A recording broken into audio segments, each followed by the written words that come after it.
बहुत बहुत पहले की बात है। हिमालय की पर्वतीय प्रदेशों में एक तपस्वी परिवार रहा करता था। उसकी पत्नी का नाम मारुदमती था और उसका पति एक महान ऋषि मृकांड। वर्षों तक इस दंपति को पुत्र नहीं हुआ। वे दिन रात कठोर तप और जप करते रहे, पार्वती पुण्य यज्ञ करते रहे। उन्हें एक धर्मात्मा तथा उत्तम संतान की कामना थी। जब उनकी तपस्या अखंड हो गई, शिवजी प्रसन्न होकर प्रकट हुए। उन्होंने कहा, हे साधक, मोल ले लो।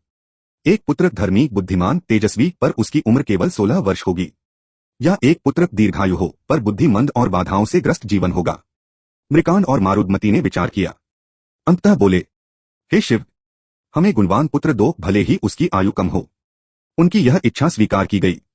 उनकी कृपा से मार्कंडेय नामक बालक का जन्म हुआ। बाल्यकाल से ही उसने वेद, उपनिषद और शास्त्रों का अध्ययन किया। वह निःस्वार्थ, श्रद्धालु और निष्ठावान था और उसकी भक्ति शिव एवं विष्णु दोनों को हुई। परंतु जैसे जैसे वह 16 वर्ष की आयु के निकट पहुंचा, माता पिता के हृदय में दुख की लहर उठी। वे जानते थे कि निश्चित समय अब काफी समीप है। एक दिन उन्होंने पुत्र से कहा, पुत्र, तेरा देवस्य वर तय है। तेरी मृत्यु 16 वर्ष की आयु में सुनिश्चित है। मार्कंडेय ने उन्हें सांत्वना दी। माता पिता, चिंता न करो, मैं शिव की आराधना करूंगा, उनसे सहायता मांगूंगा, मेरी भक्ति उन्हें स्पर्श करेगी। उसने एकांत स्थान में जाकर शिवलिंग स्थापित किया। दिन रात महामृत्युंजय मंत्र का जाप उसने आरंभ किया। उसका ध्यान और श्रद्धा अटल अडिग थी।